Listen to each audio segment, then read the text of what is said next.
Semua Bapak Ibu, selamat pagi, siang, dan malam semua Bapak Ibu, adik-adik semua yang akan belajar pada hari ini. Pada kesempatan kali ini kita akan sedikit menceritakan tentang masalah tenses. Tenses adalah salah satu pola yang ada dalam bahasa Inggris dan salah satu PR yang ada di Santa Maria juga. Yuk kita lihat dulu. Apa sih yang dimaksud dengan tenses itu? Mungkin juga Bapak atau Ibu-ibu pada bingung ya, apalagi sekarang ada PR tentang bahasa Inggris tenses. Mari kita lihat satu demi satu. Pertama, tenses itu adalah menggunakan kalimat bahasa Inggris sesuai dengan struktur waktunya.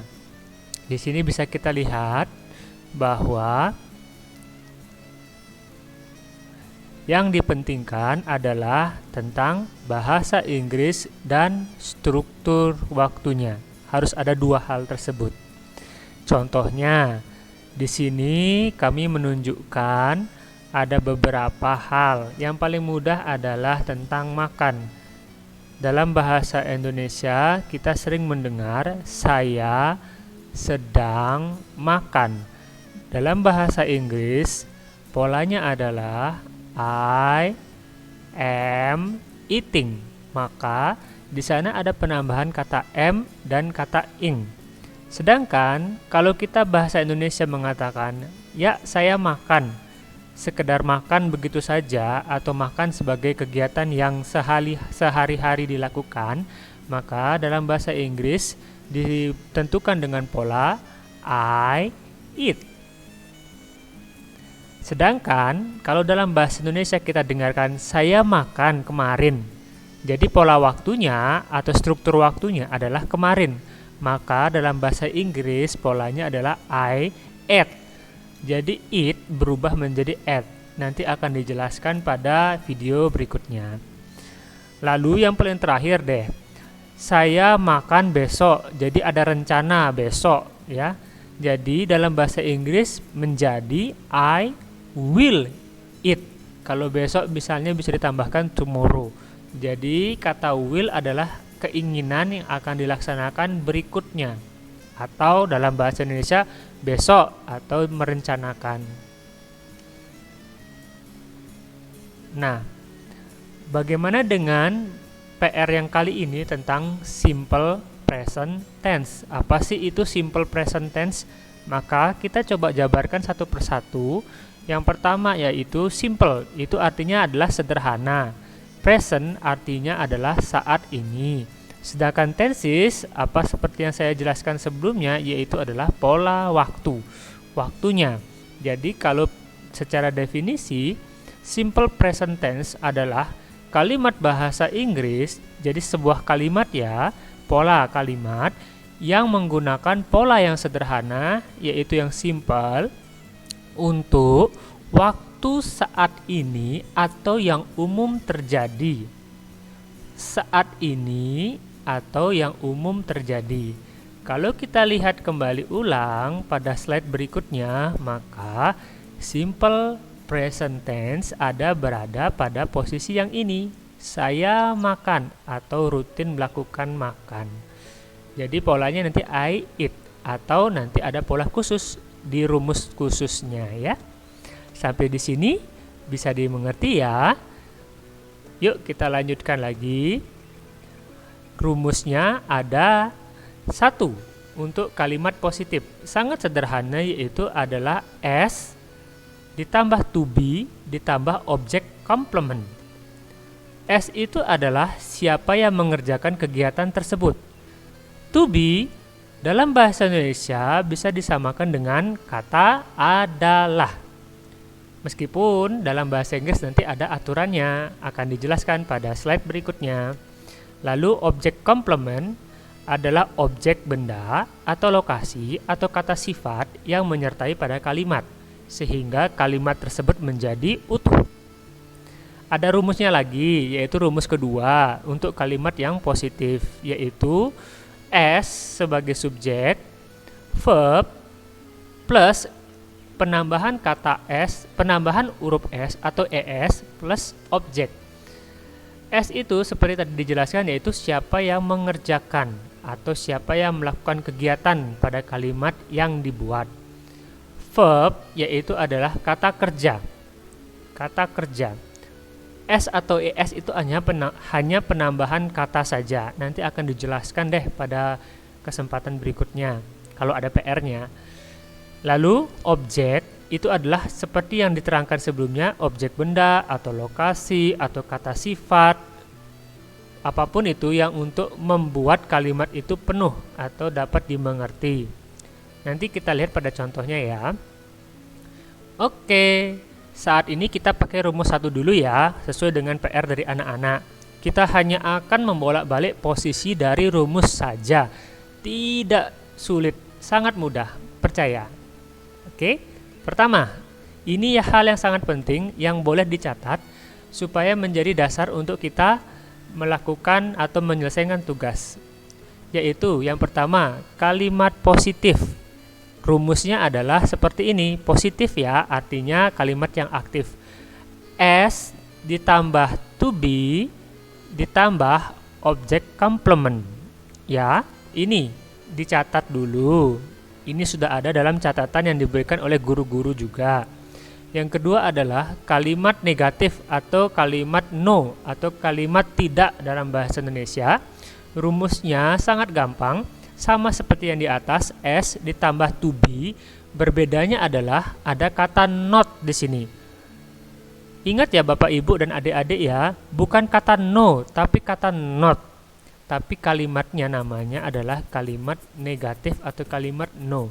Sedangkan dalam tulisannya ditambahkan kata not setelah to be. Ya, setelah to be. Bukan di depannya to be, tapi setelah atau di belakangnya to be. Tulis kata not plus objek komplement seperti biasa. Yang terakhir adalah kalimat tanya. Rumusnya sangat sederhana, hanya membalik saja. Coba kita lihat di kalimat positif. Di kalimat positif, to be-nya ada di posisi nomor 2. 1, 2, 3. Jadi to be berada di posisi nomor 2. Sedangkan pada kalimat tanya, to be berubah atau dioper ke nomor 1. To be ada di depan, ditambah S, ditambah objek complement. Semudah itu, hanya membolak-balik saja.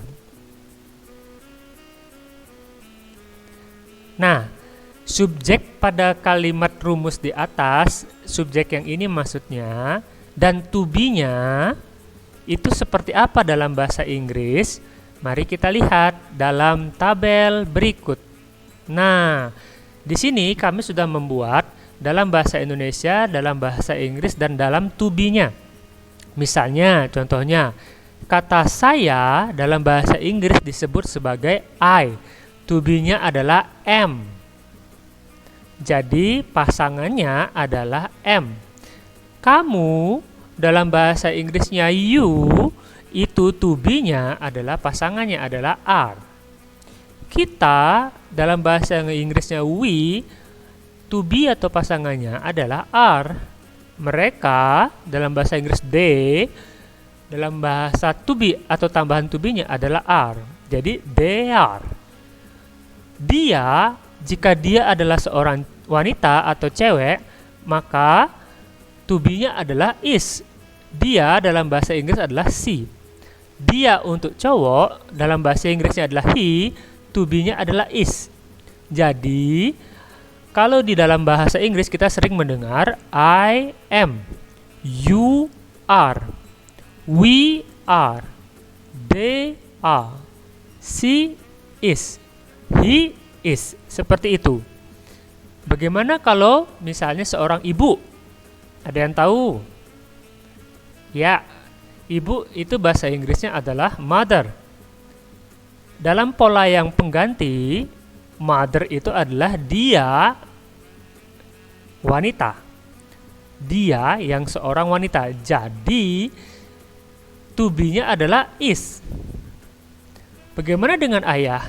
Begitu juga dia seorang cowok, dalam bahasa Inggrisnya adalah father atau bisa he, adalah to be-nya is. Is adalah to be-nya. Seperti itu ya. Bagaimana dengan matahari misalnya, atau meja misalnya? Dia termasuk yang mana? Nah, di sini belum saya tuliskan. Di sini belum kami tuliskan. Itu adalah it. Namun bahasa Inggrisnya belum ada dalam contoh di sini. Nanti di sini it juga menggunakan to be-nya adalah is.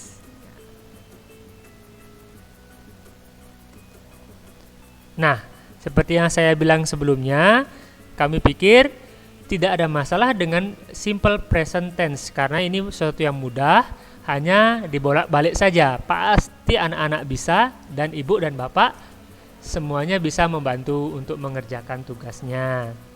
Yuk, sekarang kita pemanasan dulu ya. Kalimat positif simple present tense. Coba, ibu ada di pasar. Satu-satu ya. Ibu itu mother, ada. Jadi seperti ibu, kita bilang ibu itu adalah mother, berarti dia to be-nya adalah is. Lalu di pasar, bahasa Inggrisnya adalah at market. Nah, ini adalah objek komplement seperti dalam rumus tadi.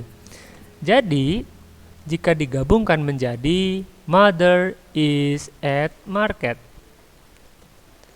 Bagaimana dengan kalimat negatif atau kalimat no-nya?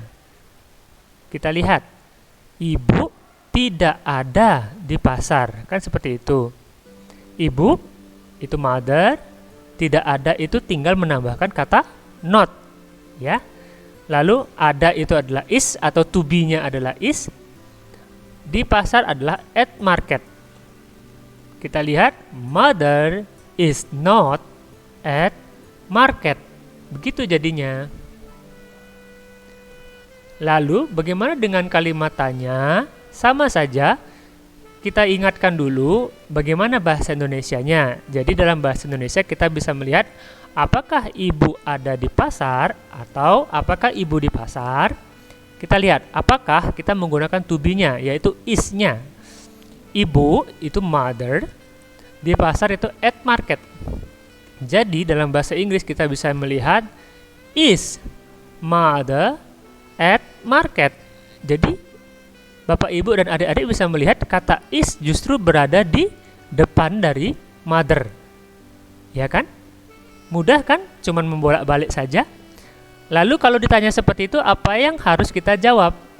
Bisa yes, artinya ibu ada di pasar, jadi jawabannya yes, she is. Yes dulu, setelah itu kembali lagi ke pola yang benar, yaitu subjek, yaitu she, dan to be, yaitu s. Atau jika jawabannya tidak ada di pasar, no, she is not. Tetap not ada di belakang dari to be. Ya, coba ingat-ingat nanti rumusnya ya. Selesai. Sangat mudah bukan? Semoga sukses mengerjakan tugasnya untuk hari ini. Tuhan memberkati. Jika ada pertanyaan, bisa dilihat di situs YouTube yang lainnya, atau bisa WA juga, atau lebih tepatnya tanya ke gurunya deh, lebih bagus maunya seperti apa. Tapi setidaknya semoga apa yang kami ceritakan pada hari ini dapat berguna bagi Bapak Ibu dan juga adik-adik yang mau mengerjakan tugas untuk hari ini.